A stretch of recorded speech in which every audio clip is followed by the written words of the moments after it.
Hello students, how are you? कैसे हैं आप सब? Myself Ankit sir, your chemistry mentor from Kota Rajasthan. देखो, हम लोगों ने बात कर ली थी ज्योमेट्रिकल आइसोमेरिज्म की, बात हमारी क्लियर तरीके से हो गई थी। अब हम आगे बात करने जा रहे हैं आज ऑप्टिकल आइसोमेरिज्म की बात। तो हेडिंग पड़ेगा बेटा ऑप्टिकल आइसोमेरिज्म। मजा आने वाला है, बहुत मजा आने वाला है आपको, बहुत शानदार तरीके से पढ़ाने वाला हूं। हेडिंग पड़ेगा ऑप्टिकल आइसोमेरिज्म।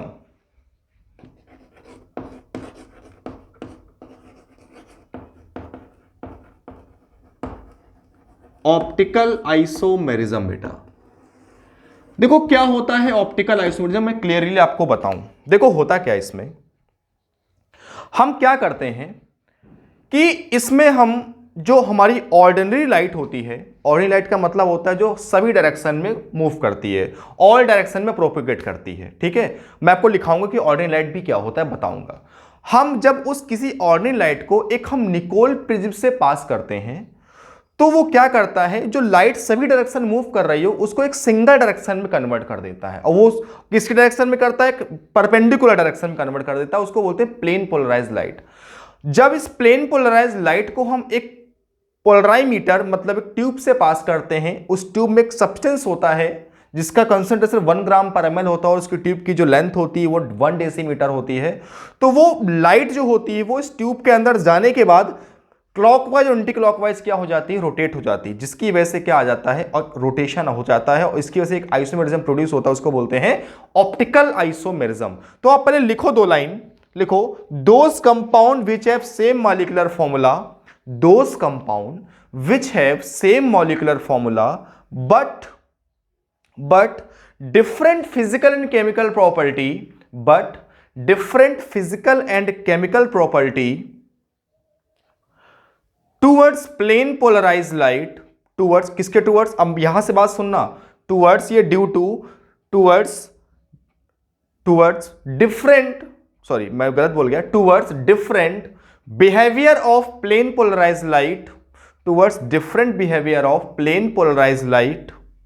ठीक है, plane polarize light are known as optical isomerism, known as optical isomerism. देखो ये हमारा क्या है, एक मान लिया ये हमारा एक ऑर्डिनरी लाइट सोर्स है।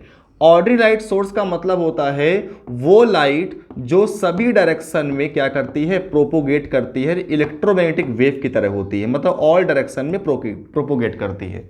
ये क्या है? हमारी एक ऑर्डिनरी लाइट है। ठीक है, हम क्या करते हैं, इस ऑर्डिनरी लाइट को हम एक निकोल प्रिज्म से पास करते हैं। किससे प्रिज्म से पास करते हैं? निकोल प्रिज्म से पास करेंगे।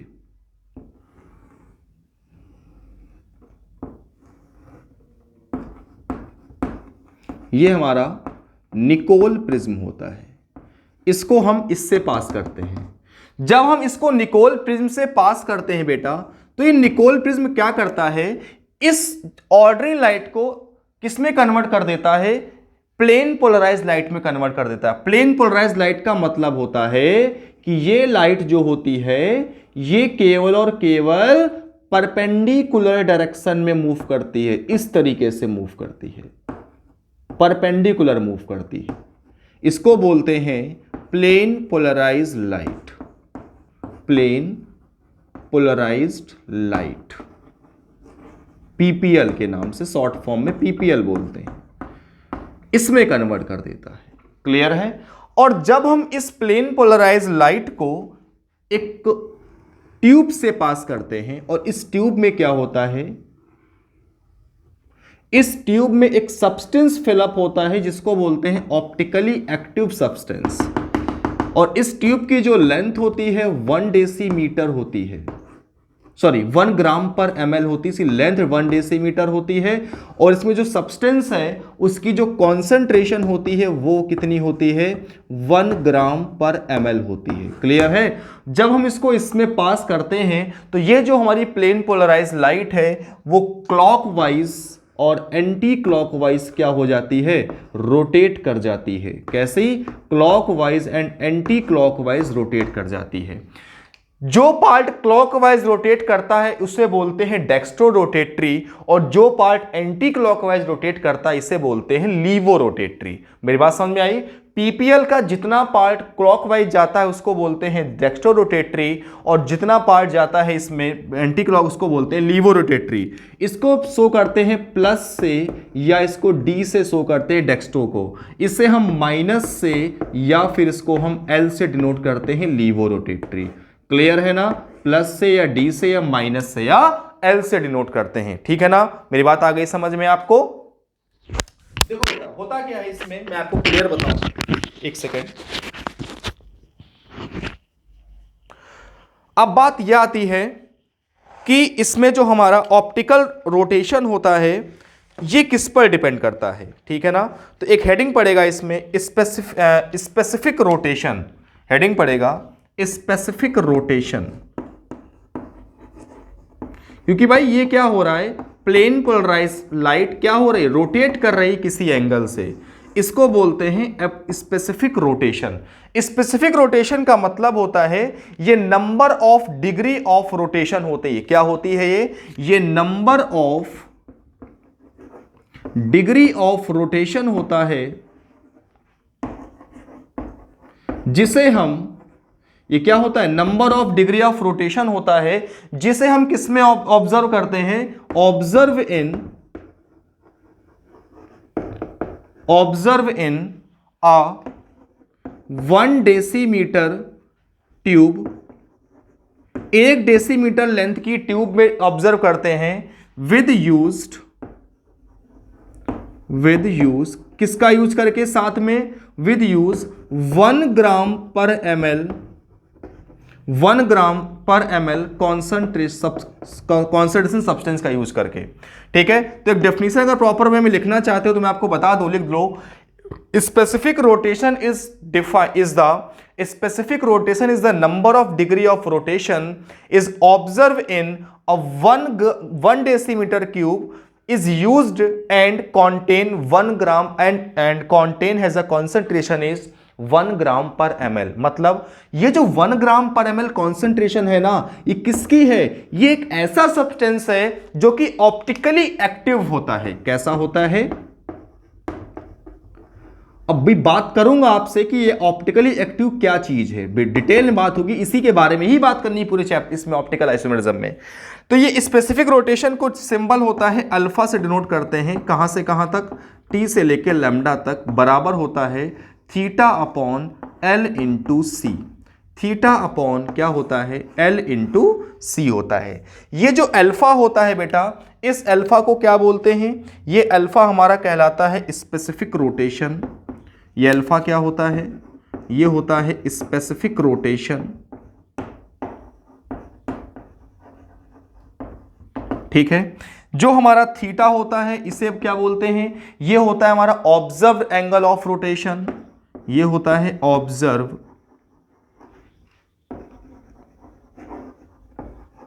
Angle of rotation. ठीक है? फिर ये L क्या होता है, length of tube. Length of tube किस में होती है, लेंथ डेसीमीटर में लेते हैं। ठीक है? ये C क्या होता है, ये होता है कॉन्सेंट्रेशन होती है सब्सटेंस की। कॉन्सेंट्रेशन होती है किस में होती है, ग्राम पर ml में होती है। लैम्डा क्या होता है बेटा, ये लैम्डा हमारा वेवलेंथ होता है, किसका, वेवलेंथ होता है लाइट का। और एक इसमें होती है, ये आपकी नैनोमीटर में होती है। और टी क्या होता है, ये टाइम, कितने टाइम में है, किस में होता है, ये आपका सेकंड में होता है टाइम।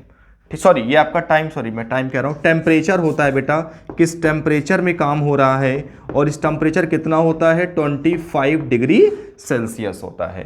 कहने का मतलब है कि जब हम किसी ऑर्डिनरी लाइट को एक निकोल प्रिज्म से पास करते हैं तो निकोल प्रिज्म क्या करता है, इस ऑर्डिनरी लाइट को एक सिंगल परपेंडिकुलर पाथ में कन्वर्ट कर देता है जिसे हम पीपीएल बोलते हैं। और जब हम इस पीपीएल को एक ऐसे ट्यूब से पास करते हैं जिसकी लेंथ 1 डेसीमीटर और उसमें जो सब्सटेंस है ऑप्टिकली एक्टिव सब्सटेंस फिलअप उसका कॉन्सेंट्रेशन 1 ग्राम पर ml है, तो ये क्या करता है, इस पीपीएल को क्लॉकवाइज एंटी क्लॉकवाइज रोटेट कर देता है।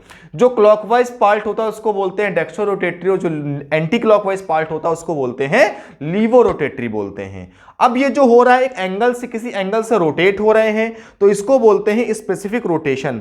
ये क्या होता है, ये number of degree of rotation observe होता है किसमें, 1 डेसीमीटर क्यूब में, जिसमें हम किसका यूज करते हैं, 1 ग्राम पर ml कॉन्सेंट्रेशन वाले सब्सटेंस का यूज करते हैं। अब हम जो बात करने जा रहे हैं आपसे वो बताने जा रहा हूं आपको कि ये डेक्स्ट्रो रोटेटरी और लीवो रोटेटरी का मामला क्या है। तो हेडिंग पड़ेगी dextro rotatory, note down.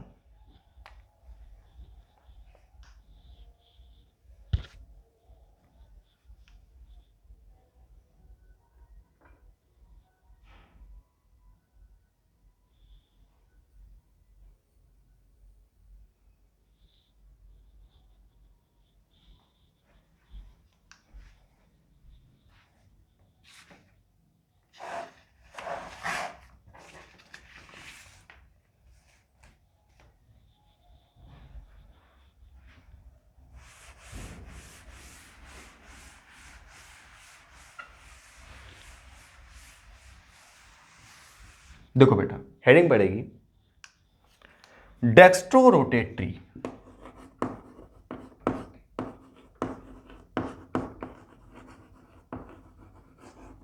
Dextro rotatory, इसे हम डी से सिनोट करते हैं या फिर इसको हम प्लस से लिखते हैं।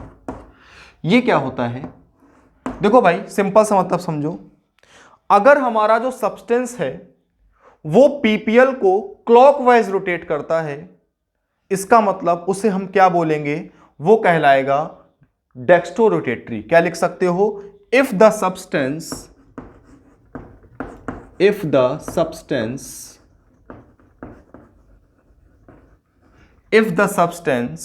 rotates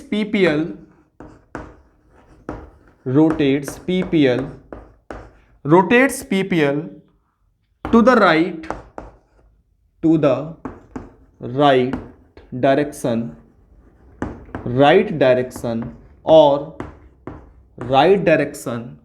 और क्लॉकवाइज और घड़ी की दिशा में और clockwise direction, it is known as dextro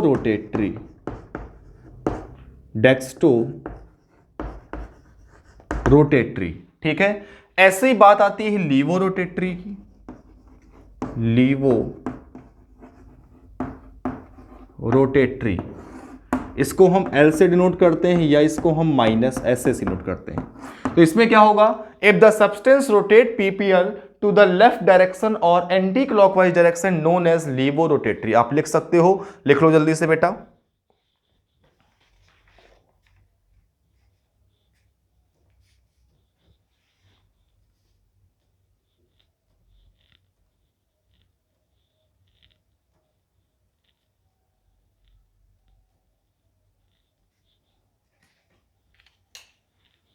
देखो अब बात यह आती है कि ये जो हमने एक बात की कि ऑप्टिकल एक्टिव क्या होता है, ये ऑप्टिकल एक्टिविटी क्या होती है, ये कैसा सब्सटेंस होता है भैया, कैसा एक आखिर सब्सटेंस है जो मैंने एक बता दिया ऑप्टिकली एक्टिव। तो हेडिंग पड़ेगी बेटा ऑप्टिकल एक्टिविटी, हेडिंग पड़ेगी ऑप्टिकल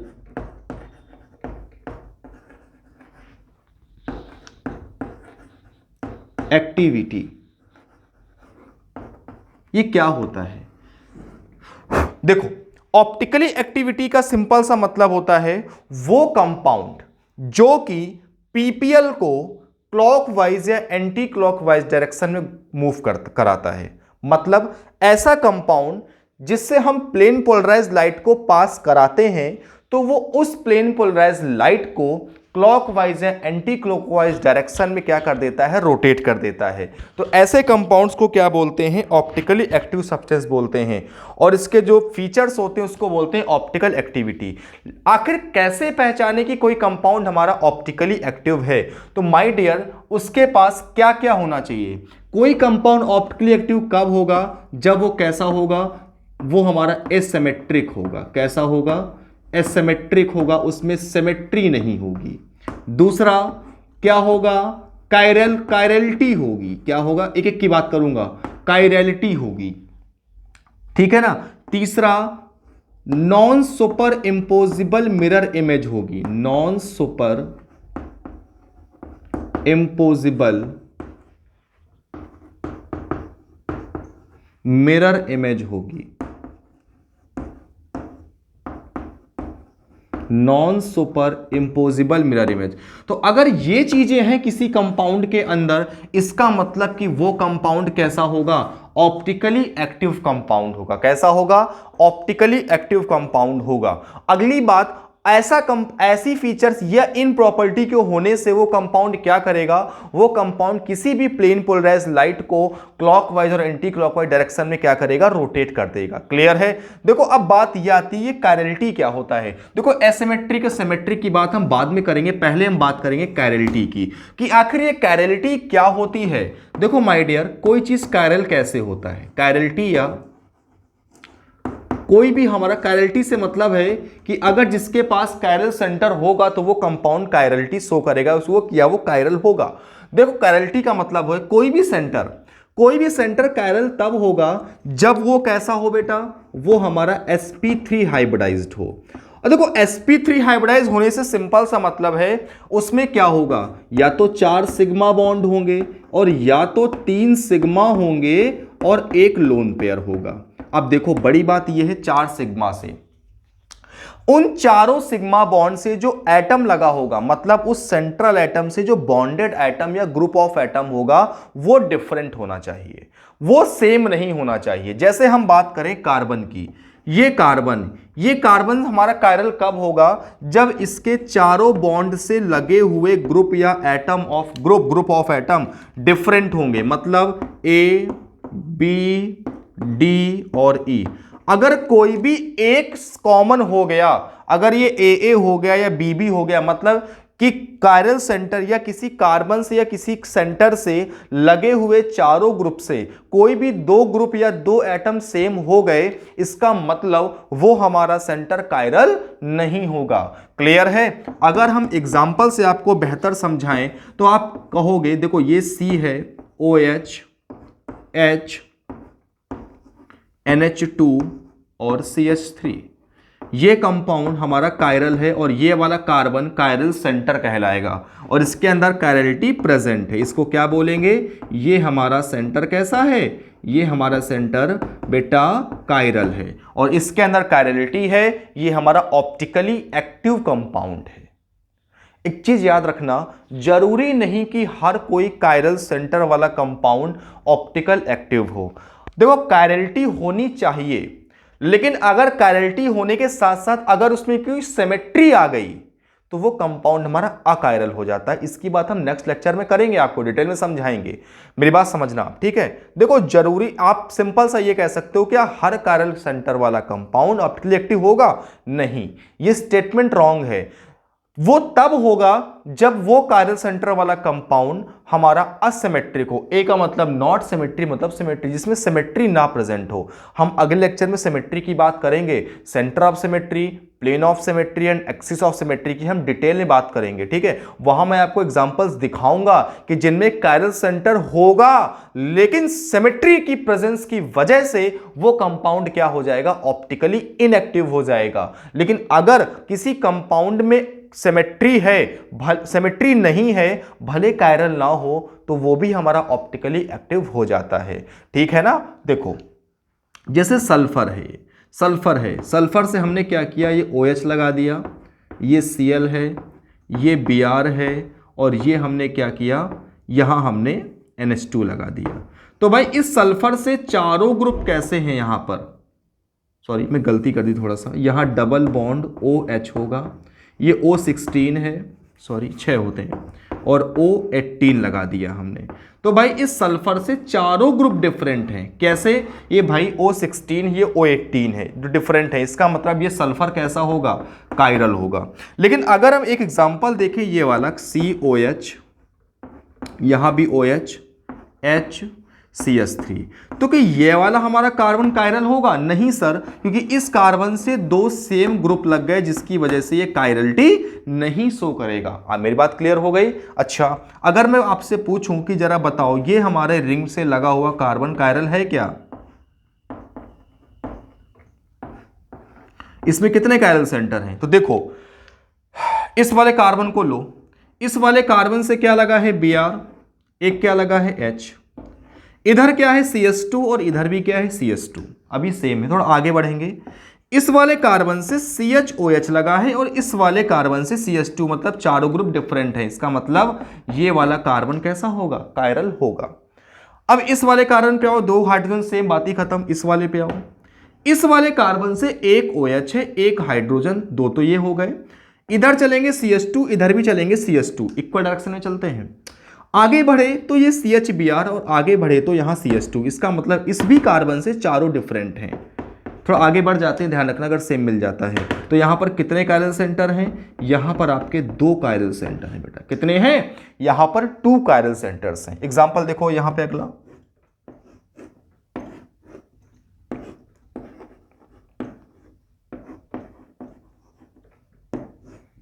देखो बस ये याद रखना sp3 हाइब्रिडाइज कार्बन ही होना चाहिए, ठीक है? ये sp3 हाइब्रिडाइज एटम होना चाहिए कायरल सेंटर।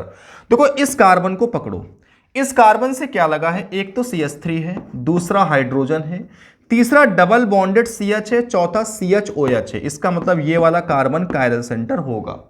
यहां पे आओ, इस वाले कार्बन को देखो अगर आप ध्यान से, तो इससे एक तो OH है, दूसरा H है, तीसरा ये ग्रुप अलग लगा है CH3, चौथा ये ग्रुप अलग CH2 लगा है। इसका मतलब ये वाला भी कार्बन कैसा होगा? कायरलिटी शो करेगा। तो मैंने आपको क्लियर बता दिया कि कोई सेंटर कायरल कब होगा और कब नहीं होगा। आप अच्छे से नोट डाउन कर लो।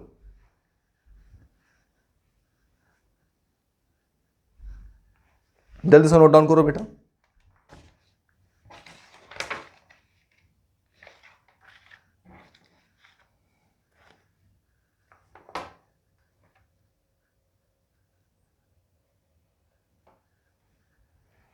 कुछ एग्जांपल्स में आपको कायरलिटी दिखाऊंगा।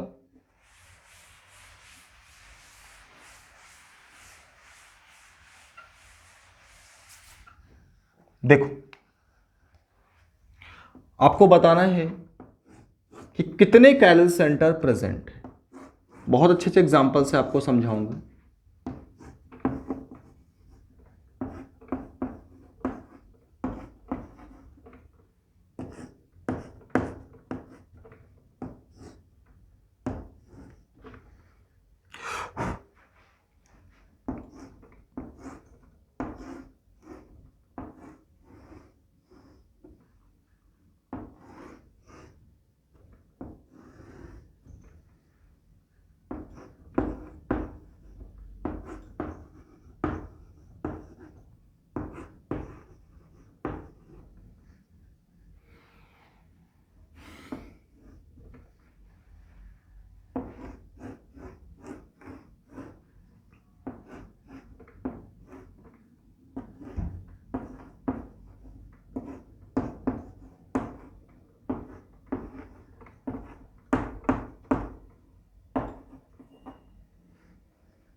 देखो आपको बताना है, तो भाई इस रिंग में देखेंगे, इस रिंग में ये 2 वाले कार्बन तो sp2 है, बात ही खत्म। इस वाले को देखो, इस वाले कार्बन से एक तो आयोडीन है, दूसरा हाइड्रोजन, इधर चलेंगे तो डबल बॉन्डेड CH, इधर चलेंगे तो CH के साथ ये पूरा ग्रुप लगा। इसका मतलब ये वाला सेंटर कायरल है, ठीक है? इस वाले कार्बन पे आ जाओ, यहां पर OH, इधर H, इधर डबल बॉन्डेड CH और इधर CH से पूरा ग्रुप लगा। इसका मतलब ये भी क्या है? कायरल है। यहां आओ, इस वाले कार्बन से देखो, एक तो हाइड्रोजन, फिर इधर चलेंगे तो ये ग्रुप अलग लगा है, इधर ये ग्रुप अलग और नीचे ग्रुप ये पूरा अलग। इसका मतलब ये वाला भी कार्बन कैसा है? कायरल है यार, बड़ी बड़ी अच्छी बात है। इस वाले कार्बन को देखो, इस वाले कार्बन से ये तो हाइड्रोजन है, इधर अलग ग्रुप है, इधर अलग ग्रुप है, इधर अलग ग्रुप, ये अलग ग्रुप, तो चौथा ये कायरल हो गया। क्लियर है? यहां पर ऐसे ये वाला कार्बन कायरल होगा और ऐसे ही कौन सा कार्बन कायरल होगा, ये वाला कार्बन कायरल। तो 1 2 3 4 5 6 कितने कार्बन, 6 कार्बन इसके कैसे होंगे, कायरलिटी शो करेंगे। अब यहां पे आओ, एक कार्बन तो ये हो गया आपका, दूसरा कार्बन ये हो गया और तीसरा कार्बन कौन सा हो गया, ये। तो यहां पर कितने कायरल सेंटर हैं, 3 कायरल सेंटर। जरूरी नहीं कार्बन ही कायरल हो, कोई भी दूसरा एटम हो सकता है एक्सेप्ट नाइट्रोजन। देखो अब यहां पर देखो, इस कार्बन को देखो, इस कार्बन से OH लगा है, इधर चले गए अदर ग्रुप, ये इधर गए अदर ग्रुप, नीचे आए दूसरा ग्रुप लगा है, ये डबल बॉन्ड नहीं है, तो एक कार्बन तो ये कायरल। इस कार्बन को चेक करो, इस कार्बन से H लगा है, ये CH3 लगा है, ये अलग ग्रुप है, पूरा अलग ग्रुप है, तो दूसरा तो ये वाला कायरल हो गया, तीसरा आपका ये वाला कार्बन कायरल है और चौथा आपका ये वाला और लास्ट वन पांचवा ये वाला कायरल कार्बन है। ठीक है ना, आगे बात समझ में। तो कितने कार्बन हैं, 1 2 3 4 5, मतलब 5 chiral centres are present in this compound. Okay बेटा, आपको अब उम्मीद करता हूं कि कैरलिटी वर्ड्स मतलब कैरलिटी चीज समझ में आ गई होगी। अब आपको मैं बताने जा रहा हूं कि सुपर इंपोजिबल और नॉन सुपर इंपोजिबल से क्या मतलब, क्या मीनिंग निकलता है। आप इसको नोट करो, आगे हम बात करते हैं उसकी।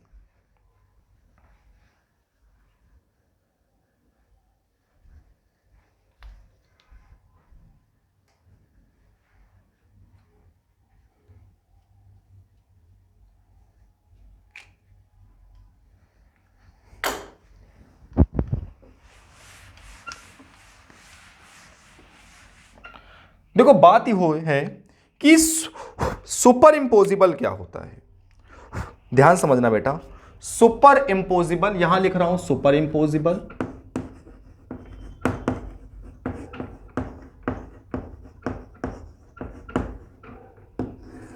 और यहां बताऊंगा नॉन सुपर इंपोजिबल।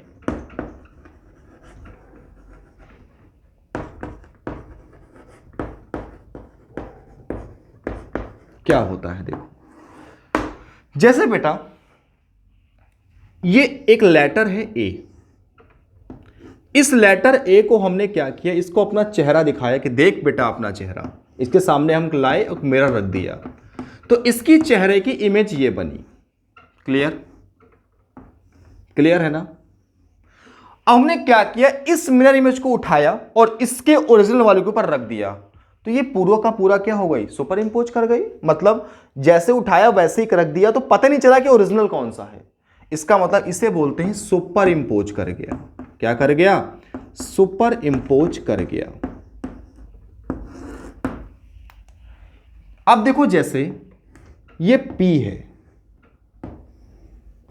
हमने इस P को इसको इमेज दिखाई, इसकी शक्ल दिखाई, तो इस P की जो मिरर इमेज बनी वो ये बनेगी। अब ध्यान से देखना, कहीं बनाना, और आपने इसको उठाया और इसके ऊपर रख दिया, तो क्या ये सुपर इंपोज करेगा, बिल्कुल नहीं करेगा, ऐसे हो जाएगा, नहीं करेगा। मतलब ये इमेज कैसी है, इसे बोलते हैं नॉन सुपर इंपोजिबल मिरर इमेज।